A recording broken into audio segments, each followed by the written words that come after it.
Hey, welcome into episode 11, everybody. So, I'm out here walking today. I'm on 59th Street in New York City, which is the southern border to Central Park. So this week's episode is a little bit different. Instead of covering just one band and one album, we actually covered one album with 101 bands.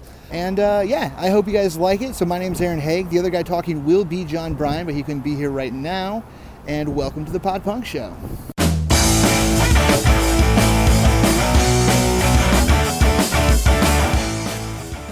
But yeah, man, how you been? I've been pretty good. How are you? I'm doing all right. I actually had a question I wanted to ask you. Oh, yeah. What do you got? So what is it? Like, your beard now, how long are we going on having this thing? Oh, wow. Is it a show beard? It started like right around the show. Yeah, no, this has got to be at least 2 weeks of growth. 2 weeks? Yeah. I think it's more, dude. I think it might be 3 weeks, right? I was actually thinking like a month, it feels like. How do you feel? Do you feel different as a bearded man? Do you carry yourself differently in public? No, I mean, basically, I think it looks good sometimes, and other times I don't. I don't know. I just noticed that I play with it more. That's really it. I don't really look at myself differently. You know what I mean? Do you think people perceive you differently? Oh, I think it changes everything. Like, even like when I shaved it the last time, I looked like I was 8 years old, even though that was my normal look before that. Oh, totally. It's so nuts. Like, I actually said this to you the other day, and like, oh, with that beard from the right angles, you actually look pretty good. But like, it wasn't like a dig. I know what you mean though. I'm like, yeah, it definitely helps a little bit, I think. Oh, totally. Like, dude, I've had a beard pretty much consistently since I was 16. Yeah, I mean, that's pretty impressive. Why do you have a beard though? Is it just because you don't like shaving, or? Have you ever seen me without a beard? No, I've never. I'm gonna send you a picture right now on the air, okay? Okay, cool. All right, send this picture to John. All right, here it comes. Ready? That doesn't look like you at all. You don't look that bad. And like, it's really cool too, because like, I'm not trying to rag on you, but like, you can see like the little part of your hair that's gonna break away. Like, the rest of your hair is Antarctica, and the little front part is like a little iceberg that's getting ready to pull off. Yeah. But looking at your hair now that you have it cut short, it doesn't look the same. No, that's actually, like, I've been meaning to get a haircut for a couple weeks now. Yeah. Like, I don't think I'll ever go bald because on neither side of my family is there baldness. Right. Unless somebody's not telling me who somebody really was there the night it happened. Oh man. In the room where it happened. The room where it happened. I didn't get my hair cut last time professionally. I had to do it myself. I had an appointment I made on a Wednesday, and I went down on Friday, and it was closed. But not just like come back tomorrow closed. It was like closed. The walls were gone closed.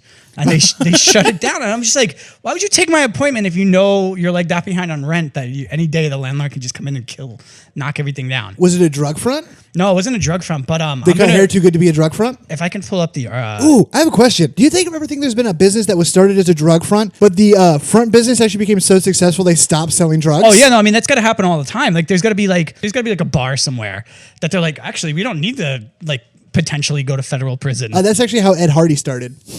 The wrestler? The clothing store. The Ed Hardy t-shirts. I went to the Hardy Brothers. I was like, the Hardy Brothers? Like, that's how they got started? Were you ever into wrestling? Oh, yeah. I was never into wrestling. Like, I loved it. Even as a kid, I was so like, I kind of hated my own culture so much. I'm like, that's too white trash for even me. Oh, man. Now let me go ride dirt bikes. Well, we were right in Daytona Beach, too. So, like, they're, especially WCW, they did a lot of their, like, NWO events. Like, their summer bashes would be, like, in our town. You know the wrestler I really like, but not because he was a wrestler? Just because he's really funny in movies? Who's that? The Rock. He's charisma in a bottle, that guy. I just want The Rock and Kevin Hart just to make 1,000 movies in my lifetime. No, they're perfect for each other. Like, you remember the movie? They should remake the movie. Oh, yeah. Dude, we could... who's their agent? If anybody knows The Rock we need to or cut Kevin this. Hart. No, this is getting cut. I can't get them. Somebody else is going to steal our idea. How about this? That's a really good idea. How about we leave this in, but we bleep what the movie is? Okay, we'll bleep it. Deal? Deal. But if anybody here knows The Rock or Kevin Hart, I need you to call the show. We have a phone number now. Dude, what's our phone number? Our phone number is 857-DIAL-PPS. Yeah, the idea we just had is like amazing. That's a really good remake, and they're all about remakes right now. That's all they're doing. So really quick, for the phone number, here's what I want people to do. Yes, please do. When you hear this, I want you to call within two things. If you know The Rock or Kevin Hart, which I think is unlikely, even if you met them once, I want you to call in and tell the story. Two, I want you to call in and see if, after I've bleeped, if you can guess what movie we think they should remake. Yes. And if you can guess it right, I will mail you something that I own. So the phone number is 857-DIAL-PPS, 857-342-5777. What do you call when Chris Rock, Kid Rock, and The Rock are all in the same room? Box of rocks? That's a rare rock formation. It's so dumb. All right. Also, we this episode is sponsored by Laffy Taffy. Leave the Laffy on the counter. You can take the Taffy, kid. Get out. I came here for two things, laughing and taffing. I'm all out of laughing. The only type of taffy I eat is salt water. I don't like saltwater taffy. I don't like it because it's always in a part of town. It's like the old historic part. And when I was a kid, like that's where they would take us to torture us. Oh, they would take you like the boring ass part of town? Yeah, like it would be like the boring ass, like, you know, like where you go in and like You they go have antiquing? well, they have like keychains with your name on it, and like you have to, your aunt's excited to see if they have hers. Woo! What was her name? I'm not gonna say her name. I have like 20 aunts though. Oh, really? Yeah. Were they in the movie Ants? Weirdly enough, they were actually in Bug's Life. Yeah. That's so true. All right. So I think it's actually fair to say, oddly enough, this episode is about really, really short songs, and we just did our longest opening before we revealed what we're talking about. Yeah, if you guys actually made it this far, we commend you. This week we're actually we're going to talk about a compilation album, but we're really using this to springboard into a kind of an element of punk and pop punk music. Yeah. So just for the people out there, what is a compilation album, Aaron? It's kind of like someone selling you a playlist. That's kind of what it is. Yeah. So like, you know those things you make for free and really easily in iTunes? It used to be a very big deal. This came out on Fat Records, which is started by Fat Mike. It's the official punk label of NoFX and a bunch of NoFX like bands. Kind of. Yeah, and it's like if you had a like we've talked about record labels in the past.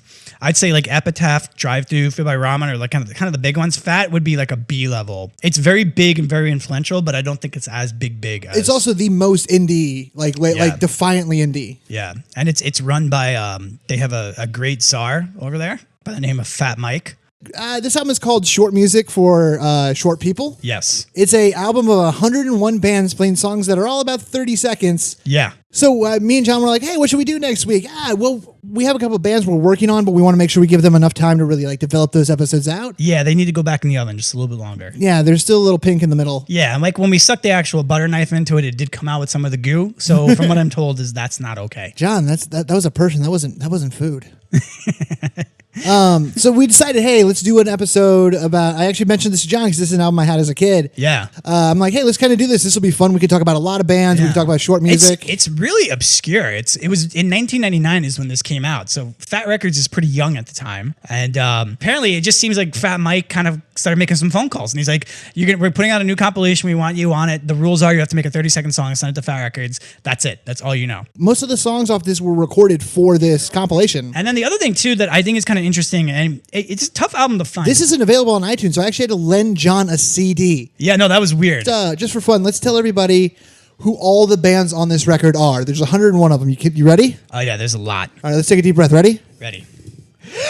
Fizzy Bangers, Less Than Jake, Teen Idols, Terror Group, Good Riddance, Chicks Ticket, The Living End, Bad Religion, High Standard, Arrow Bitch, Nerfurter, Bigwig, Undeclinable Amnesty, Fury 66, Guitar Hero, Unwritten Law, AFI, Dillinger 4, Bread, Swinging Utters, The Bar Feeders, Citizen Fish, Blink 182, Gilbert Patrol, Kill Switch, Enemy U, No Use for Name, Green Day, Consumed, The Mr. T Experience, Lagwagon, War, The Dickies, Samine, Dog Piss, 59 Times the Pain, Racket, Namanso, Descendants, Dance Hall Crashers, Juggermouth, Limp, Jughead Revenge, Circle Jerks, The Offspring, Mad Caddies, The Criminals, Screech and Weasel, One Man Army, Strung Out, Youth Brigade, Groovy Ghoulies, Stilts, Spaz, The Damned, Teddy Fingers Louie, The OA, Holy, The Vandals, Pennywise, No Fun at All, Sick of It All, No Effects, 7 Seconds, Rancid, Diesel Boy, Adrenaline OD, Rental Rum, The Queers, DI, Black Flag, White Flag, Anti-Flag, Avail, The Real Mackenzies, Agnostic Front, Down by Law, Radio Days, Useless ID, Poison Idea, Men O Steel, Subhumans, Buck Wild, Luna Chicks, Divorce, That Bouncing Souls, The Almighty Trigger Happy, One Hit Wonder, Hotbox, 20%, Snuff, The Muffs, H2O, Body Jar, Nicotine, Satanic Surfer, 10 Foot Pole, Caustic Soda, The Misfits. and Wizzo. All right, that's not too bad. That's not bad. We did that on the first take. We're really good at reading, guys. I don't know if you know this. We both read at like a 9th grade level. Hands down, one of the best readers I know, and I hang out with middle schoolers, so I can say that with confidence. The first song on this album is called Short Attention Span. It's like 6 seconds long. Let's play it. It's not going to take long. Yeah, let's play it. Why can't people understand? I got a short attention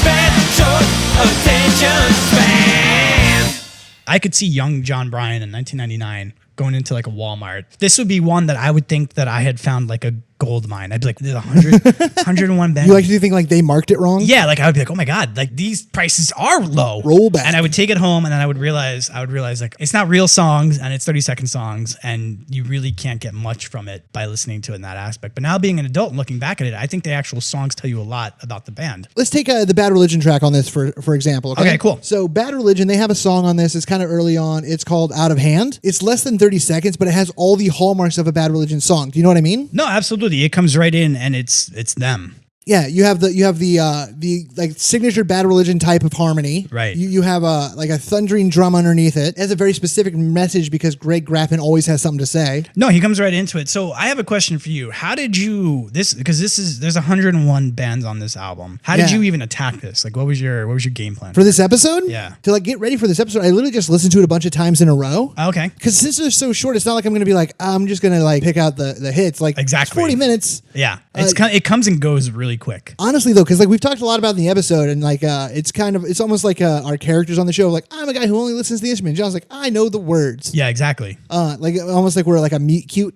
like on a TV show. No, I know what you mean. This album actually, it keeps me engaged much more than almost any other album, because like literally by the time I'm bored, it's a new song. The thing that I got a real kick out of it, this is actually a question that I had for you, and I think this is like interesting. Certain bands, the minute they come on, you're like, oh, that's so and so. Like you just know right away. And Yeah, it is. And that's it's them. Blink, that's Green Day. And it always ends up being the bands that are bigger. And I wanted to know, like, do you think that that's because like we just know them and we're fans of them, or do you think that they actually got big because they actually created a unique sound that they owned through and through? I think it's a combination of two things. One is its familiarity. Like the ones Right. you're more familiar with, they're going to jump out to you because you like it's like seeing a movie you know. You're like, oh yeah, that's Right. a Bruce Willis But thing. even though we've never heard these songs before. But like you know the voice of Billy Joe, you know the sound of Blink-182. Okay. That's the first half of it. I think it is you recognize them. The second part is though, I think the bigger bands on this, why they're so easy to recognize also, Yeah. is these are bands that really have an understanding of their sound. Right, So no. I think it's the combination of it's a 1-2 punch. Because like I think AFI is like the perfect example, but when their song comes on, you almost know right away. You're like, oh, this is AFI, and like right away you hear Davey, and then it comes in with the Davey like wellowing background vocals where it's like, whoa, Yeah, he does that like harmony with himself. yeah, and like he's like going for it, and like it's just like it's incredible. That harmony he does under himself of Yeah. let's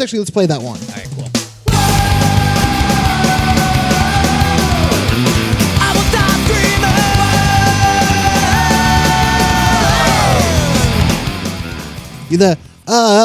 That is a signature Davey Havok thing that he does. Because even the Offspring one, I didn't catch on the first time around, believe it or not. So I didn't hear them until the second time around. Really, play that one. I actually wonder if it would stick out to me. It does, though. Looking back on it, you're like, oh, of course that is. Let's make hand grenades, common things around the house. Let's make hand grenades. Listen up, we'll show you how. Okay, now take an old beer bottle, fill it up with gasoline. Some paint that for good measure, a spray of manganese.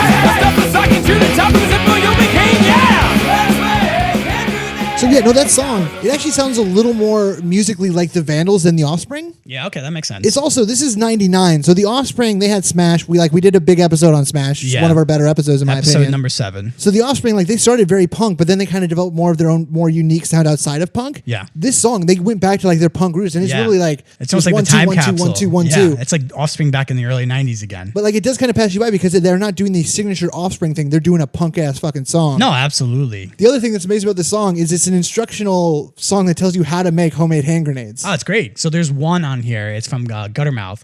And it's basically Guttermouth. It's like a spoof of a radio commercial for like a car dealership. Yeah. And the song sounds exactly literally if you're just driving on the freeway in Los Angeles, you're stuck in traffic, and this cheesy song comes right on, and it's just like they do it absolutely perfect. Magicians. Don Camaro's lost his mind. Get ready for Don Camaro's Super Mega Sale Bonanza. Total liquidation on all magic and pen supplies. Ducks, bucks, turtles, magic wands, and gorgeous blonde assistants. And that's just the beginning. Snakes, magic hats, puppy sweaters, disappearing ink, all at prices too low to mention. Only at Don Camaro's Magic and Pets. That's Don Camaro's Magic and Pets. See you there. So I want to get into a little bit about why punk songs are so short and kind of a little history on that. Okay, cool. That makes sense. So really quick, I want to just jump back to the 70s and so punk rock comes out of almost a rebellion against prog rock and really artsy stuff like Rush and Pink Floyd. And what time is this? What time zone would you say that is? 77. The Sex Pistols and stuff, they're stripping it down to the basics, the Ramones, the Sex Pistols. Okay. So disco is at its heyday. Oh, but it had nothing to do with disco as much as it did prog rock. Led Zeppelin, really long ass 8-minute songs that are all synthesizers and bullshit. Okay, epic, too long. Honestly, if you play a prog rock playlist on Spotify, like I did today, because I was thinking about this and wanted to verify my point. Okay. The first song was 18 fucking minutes long. That's a little bit of a long song. And it's all super intricate and stuff. And punk was literally no, I'm going to use 4 chords and we're going to have a song done in a minute and a half. Okay, so they're trying to break it back down to its essence. Exactly. But I think a part of this plays into of what I love about these short ass songs. It actually reminds me of Ernest Hemingway. This is where I'm going to get really fucking bullshit philosophical on you. Okay. So Hemingway Hemingway, his big thing was he always wanted to. He wrote very simply, like at a 5th or 6th grade level. Well, that's what he was known for. Is basically Hemingway's most complicated work structures were that of like a well-educated 5th grader. Right, because he wanted to be broadly read in a time where literacy wasn't that high. Yeah, and like I don't know if he was doing it on purpose or if that was just his writing style and it ended up being like that. But that's absolutely what he was known for. He was also known for hating like really over verbose like prose of like just like flowery shit for flowery shit's sake. No, I could absolutely see that. He was an interesting dude. He was like a punk novelist in my opinion. Yeah, like the whole thing too with the mom making him wear dresses when he was a kid, so that's why he was all macho when he got older. It's a weirdo. Oh shit. Yeah. So you're saying if I wore dresses as a kid, I'd be more of a man now? Yeah, like literally, like his entire like adult character that he created was just like against his mom because his mom wanted a girl, like treated him like one. It's a weirdo. Note to self: wear more dresses. So Hemingway, he had this a great quote of all you need to do is write one true sentence. Yeah. And to me, a lot of these 30-second punk songs What do- are that. When you hear that quote though, what does that mean to you? All you have to do is write one true sentence. Like, what do you think he's saying with that? Well, he's always trying to break things down to like the most simplest part of like, I just want to say something that is like gets right to the point and is undeniable. So you're saying like he's basically deconstructing like the actual thought down to exactly what it is. Right, and it's instead of mixing in like extra fats and oils, he's like, I'm just gonna literally boil this down to like just the pure like crystals of the salt. That's pretty cool. That makes sense then. And that's what I think a lot of punk is. Punk takes pop music, Yeah. and like reduces it down to its base form, like boils a lot of the water off. Oh wow, that's a really, really good point. This album of these like 101 30-second songs, Yeah. is like we're now going to take punk and we're going to boil that down until like there's nothing in the pan but like a film. And that's what I love about these songs, because if you break them down, they actually sound almost kind of like nursery rhymes and playground chants, because they're super sing-songy. They use one melody, dun dun dun dun dun dun dun, No, dun, that's, dun, dun, dun, dun, dun, end. When we saw the documentary, that was the East Bay documentary. Turn it around. The history of Yeah, East that Bay was punk. that was one thing that they almost opened up with, but like they broke down the Ramones like so well. The reason why the Ramones were great is because they said like we don't need a solo in a song, we don't need to do this, we don't need to do that. It doesn't need an intro. It can be 4 chords. The same verse is gonna be the same for the chorus, and then the song's over. And like Yep. that's what was so devastatingly infectious about the Ramones. And that's basically what you're trying to say though. It actually makes you realize in pop music it's literally just almost like a playground nature of like the way melodies work. Yeah. Of how they kind of like you go up da da da da da Yeah. da da da da da. Like that's really the basic of it, and they really encapsulate that, and they don't put extra fat and milk and butter in. Like these songs are just, instead of like a lot of these songs, they became full punk songs. Right. They'd have been like, okay, that's the chorus, but what's the verse? What's the bridge? It's interesting though to me because like when you hear like prog rock, to me like that's like them almost getting bored with music, and so like they're being like really adventurous, and they're kind of like seeing like, oh, okay, like what can we do here? Like we're doing a little bit of drugs, like let's kind of like drag this out, and we're really just gonna feel the colors, like type of thing. Fucking hippies. And so like when you think of punk though, it always kind of has the stereotype of like they're not very good at their instrument. So it's like it's almost like I know what you're saying, where like it's simplifying down, but it's almost like it's also simplifying down because they can't play the actual instrument. I see what you're saying. Like Yeah. that is the stereotype, and there is some truth in Yeah. that. I will say the best drummers in the world are all punk drummers. Oh, absolutely, without doubt. But I would say the best guitarists in the world probably don't come from a punk band. I can concede that. But to me, prog rock, but the big problem with prog rock, honestly, Yeah. is it's so fucking self-indulgent. No, it absolutely is. It's like, honestly, prog rock to me comes out of the Grateful Dead. Okay. And the Grateful Dead is the worst thing that's ever happened to American civilization. I fucking hate the Grateful Dead. They're such a following though, man. Yeah, and they're bullshit. If you have to be Deadheads. fucking on acid to enjoy music, it's not good music. What's the other one? What's the guy that does like the Bahama music? Jimmy Buffett? Jimmy Buffett. That's like I'm not a fan of Jimmy Buffett, but I want to see you bridge this gap. well, no, it's like they're the same following. It's the margarita heads or the parrot heads, whatever they Oh, are. okay, yeah. You know, and like, have you ever eaten at a Jimmy Buffett restaurant? No, I actually have an allergy, self-respect. That's awesome. I'm sorry, I'm a dick. Yeah, no, I took a pill that day, I guess. So, I'm going to take 3 Benadryls and a Buffett burger. dude, there's a thunderstorm in his restaurant every 30 minutes. You're missing out. It's the best flounder I've never had. It's so But bad. do you get what I'm saying about like No, this absolutely. self-indulgent? Like, sorry about the Grateful Dead, everybody. You can call in or you can write the show. Like, I have a very distaste for kind of burnt out hippies in general from like my personal life, and also Right. the Grateful Dead to me really like they led to so much bad music that I Well, don't like. A lot of people don't know about you too. Is you grew up in the late '60s. I mean, you look young, but you're a lot older than what you actually are. Here's the thing, John. I was at Woodstock. Yeah, no, exactly. I was the guy who told Bob Dylan to go electric. I'm like, Bob, plug it in. From what I understood too, is like you had a little run-in with the Hells Angels, correct? You were crowd surfing. It was like a Make-A-Wish thing, Yeah, and they were playing security, so they pulled you down. it wasn't a good scene, John. No, it definitely wasn't. Honestly, Keith has never been the same since he saw what happened to me. I can't even imagine. And then to I be honest died, with and I was reborn in '89. you. That's it. Yeah. Yeah. But no, I do. That was really fun. You're 27 now, right? Yeah, I'm in the year of suicide. Yeah, I was about to say you're in your most dangerous year. You do realize that. No, I've thought about that several times. Of like, ooh, if I make it to 28, is that good news or bad news? I know. You either did something wrong or you're actually doing better than you should be. Am I mentally healthy or just not talented enough to go out with a bang? That's it. Oh, that's cutting. Good wordplay. I have my moments. Good wordplay. Just my last thing on Hemingway because I want to finish that up, and it's on my paper notes here. That's right. He has real notes. He came to this episode prepared. I did because I was at work today, and I'm like, "Fuck this job." No, man, it's right. You should have somebody else pay you to do this show. That's what I like about it. That's what I'm hoping. I'm hoping one day I can actually get people to be like, "Hey." No, I'm saying like right now you have an employer, and we have a sponsor. Yeah, he doesn't even know it. This paper and staples have been brought to you by. Yeah, he has no idea that I set my Outlook to busy, and I'm like Googling Fat Mike pictures. That Aaron is working. I've never seen him work that hard. In Google search, Fat Mike business card photo. I'm feeling lucky. Nope. Next. I actually even tried Bing. No business card. Yeah. So my last thing about Hemingway is how he has these that one true sentence quote. Yeah. There's actually this kind of famous Hemingway thing. Someone asked him to write a one sentence story. Do you want to hear it? Yeah, please. All right. So one sentence story. It's actually 6 words. For sale, baby shoes, never worn.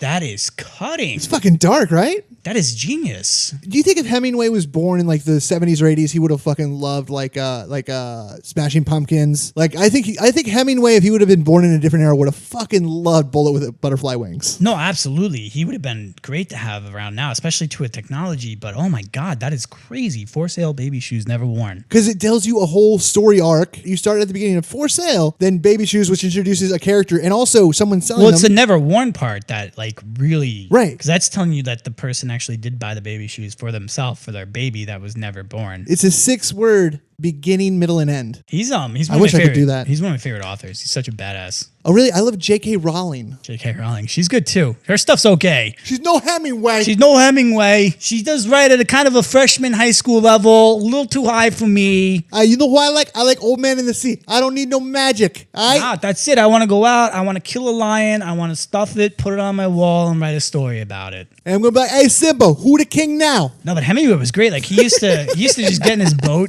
and he would just go out to Cuba for the day. He was a cool dude. He was. Also, was he 27 when he died? He was Cobain original. Well, Cobain copied him. Everybody knew that. That was the whole thing too. Is when everybody was saying the Courtney Love stuff, I was like, does anybody read Hemingway? Come on. It's not Courtney.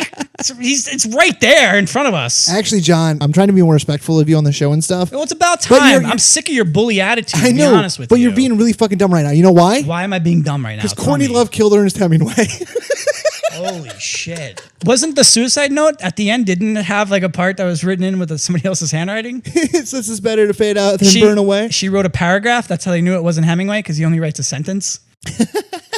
That's a little too wordy for Hemingway. Hemingway would have loved Twitter, man. He would be just really quick. I love the idea that Courtney Love has a heavier vocabulary and deeper writing than Hemingway. No, it's so true. Have you heard Hole? Yeah. Oh, live through this? Which it's kind of the band Hole, were they named before or after Cobain's head? Can I take that with my own Kurt Cobain joke like Yeah, that? please, let's get it. Let's just keep piling them on here. You know what I love about Seattle? The way they honor musicians. They have all these great nods to like great Seattle bands over the years. Yeah. Like the Space Needle is just about Kurt Cobain. That's great. That's a good heroin joke. I like it. Yeah. Oh, is it a heroin joke? No, I know. Woo-wee. Actually, I think we should take a quick break. What do you think? I think that's good, but how are we going to do a break? Because like normally we would play like a clip to a song. You know what I mean? None of these songs are long enough for us to like fade down and do a break and then come back. Like what do you mean? You just play 2 songs? How about we do the breaks live, and while you do your part, I'll hum as if it's a punk song, and then we'll switch. Oh wow. Okay, I'm down for that. I'll start. Ready? And you do the rate and reviews. Okay. Okay. Cool. Hey, Hey, this is John from the Pod Punk Show, and we just want to let you know that please go rate, review, and subscribe to us wherever podcasts are, especially in iTunes. It's actually very helpful if you do that in iTunes. And that being said, now I'm going to throw to my partner, Aaron. All right, everybody. If you want to get in contact with the show, show. You can find us on Twitter at podpunkshow. You can also email us podpunkshow@gmail.com. And of course, you can also call the show, which is 857-342-5777 or 857-DIAL-PPS. Thank you so much, and back to the show. Dun, dun, dun, dun, dun, dun, dun. That was cool. Should we actually do a count really quick of how many bands on this you know? We'll each we'll cut here. We'll count, and then we'll come back and tell you how many songs each of us know, or how many bands on this we know. Okay, cool. All right. 23 there. 6. But if you divide that by 7, that's not going to be a prime number. Octopus pi. You can do that. 3.14. Convert the degrees into radians. 8 slices of pizza equals Convert 1 the full radians into John Bryan. radians. And if you have 1 full John Bryan Convert the and subtract radians the into money rodians. that goes to cut the pizza, then you're going to have one And happy we're person. probably going to have to divide by pi, but I don't like pi, so we're going to divide by cheese. All right, I got my answer. You ready? Is that the same Rancid? Okay. Yeah. All right. Who should go first? I mean, this is going to be interesting. It's almost like we should reveal at the same time. Here's my money, though. And so basically, we're not cheating here, correct? No, I'm giving you a legit answer. And so, like, what really constitute knowing? Like, you're just familiar? Here's what I went by. It's a band name that, like, first recognition, like, yes, I know that band. Okay. Second criteria, I know for a fact I've heard that band. Okay. Third criteria, I could actually tell you a name of one of their songs. So we're using the standard Aaron qualifications. That's all you had to say. We're using Haag Standard Time, yeah. Yeah, that's all you had to say. So we didn't need the whole explanation. Audience knows at this point. Okay, cool. So we're going to, on the count of 3, we're going to reveal how many we know. 1, 2, 3. 129. 87? Yeah. 87 out of 101 is not bad. I thought I would know less of them, but like the more I That's a lot, actually. 87. It's not as good as 129 like I got, but that's ahead of 100. What was your real number? 29. Really? Yeah. But this is more my dojo than your dojo. Yeah, I mean, I'm just visiting here in this land. That is true. Like this land of anarchy and 4 chords. And also, I heard this album like when I was a kid too. So like a lot of these bands I looked up because they were on this when I was like 11. Actually, like one thing I noticed when we were like looking them up is when you look on the Wikipedia page, they have links to like the bands. Yeah. And some of these bands don't even have like a Wikipedia link. If you do build a Wikipedia page for any of the bands on this album, even if they already have a Wikipedia page, you need to cite this show as a reference and just take something we said about them in this show and just throw it on their Wikipedia page. I want us to be a reference on more punk bands. No, definitely. I think that's one way to get credibility is to just actually start being referenced on Wikipedia. Oh, I thought we were going to give them credibility with our dumb show. No, that's true. We're giving it both ways. And so you know what the Offspring needs? They need a pod punk stamp of approval. Okay, so we're gonna talk about one more song. Should we say the band we're talking about? Like it's not really a mystery. Like what's the band we bring up on every episode in one way or another that's on this album we haven't talked about? I mean, they're arguably one of the most pivotal pop punk bands. Honestly, I think pivotal is the key word because they are the pivot point between the 90s pop punk that's more just like melodic punk with Green Day, and then they pivot into like the super pop punk of the 2000s. So of course we're talking about Blink-182. Yeah, of course we're talking about Blink-182, and we're talking about if you listen to the live album ever, this is a standout track from the live album. The Mark, Tom, and Travis show? Yeah, they play it live. So if you ever want to hear it live, it's on there, and then it's also on this album. So I'm just going to give it a little... And this is back when Blink had their first guitar player. This is before this is even before Matt Skiba joined the band. Like this is old Blink. This is like original Blink. Yeah, this is it's almost like when Fall Out Boy had their first drummer, like just old Blink nobody knows about. Yeah, if you think like obviously I think not a lot of people would know. Yeah, that there's the guitar player for Blink-182 used to be named Tom DeLonge. What's your favorite Blink side project? I don't know if we can actually get into Boxcar Racer or Plus 44 without... Mine's Alkaline Trio.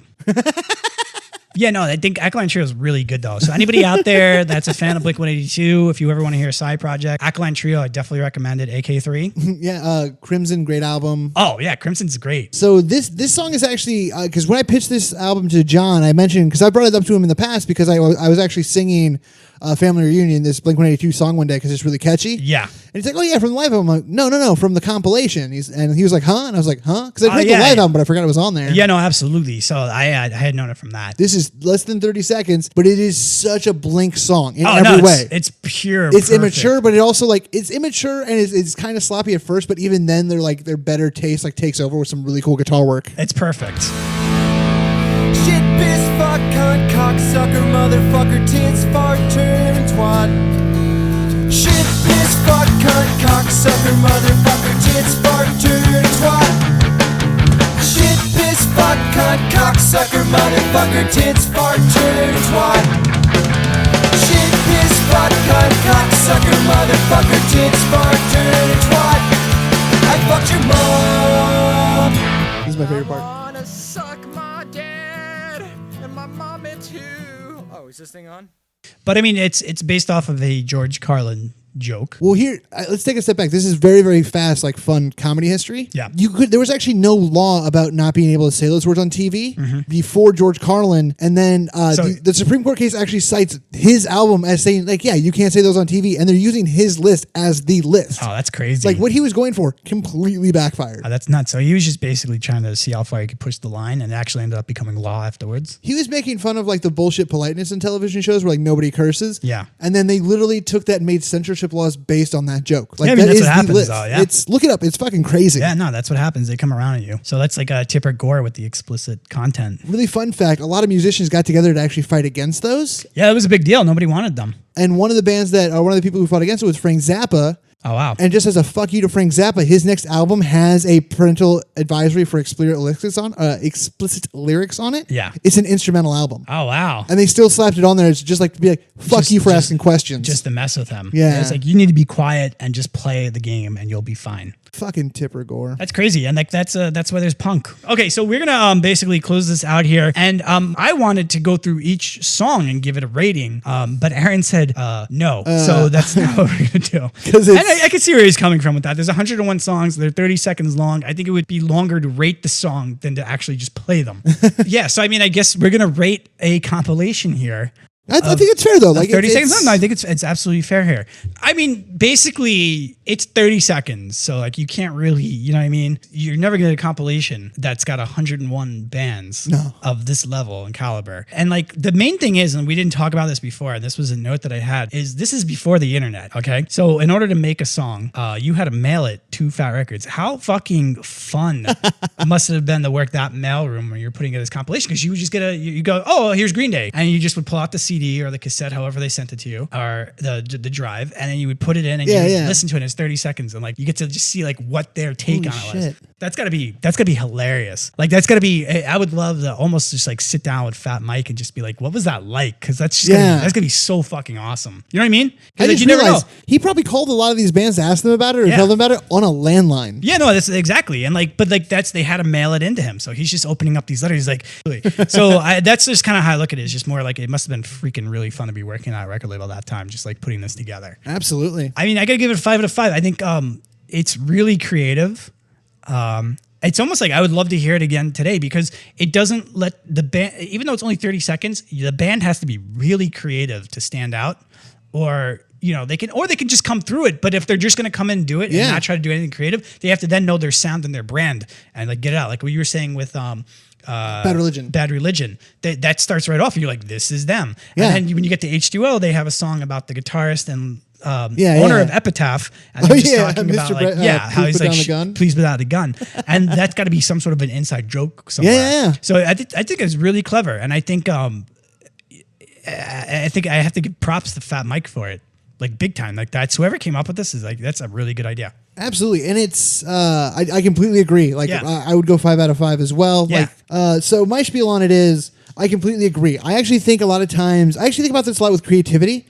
I think limitations on like if you can do anything when you're trying to be creative, right, it's harder than it is to like work around something. Yeah. Listening to it though, I do recommend you either listen to it all at once or you definitely need to have the track listing handy because like even when we were going through this episode trying to like play the game and stuff, it's a long list to scroll through. I actually I pulled this from an the AV Club's review of this album. Okay, cool. It's best to hold on to the track listing like it's Dante's map out of hell. That's hilarious. No, it's so true. But like I would say if you're gonna listen to it, just like first time through, don't look at the track listing. Just put it on. It's only 40 minutes long. It's actually a fun way too to do it because if you listen through that way, you'll be like, oh shit, that's less than Jake. Yeah, and it's really interesting because there's that argument, and it wasn't really an argument, but it's kind of like the chicken or the egg. But like some bands stand out, and it's do they stand out because I know them, or do they stand out because they actually know their sound so well, and that's what makes them a good band, and that becomes that is very chicken or egg. Or do I know them because they stood out? Yeah, so it's weird. Like you don't know like where it is, but it's a good talking point at least. All right, so you can find this album for sale still on the Fat Records store. That's the only place online I can find you can still find it. Absolutely.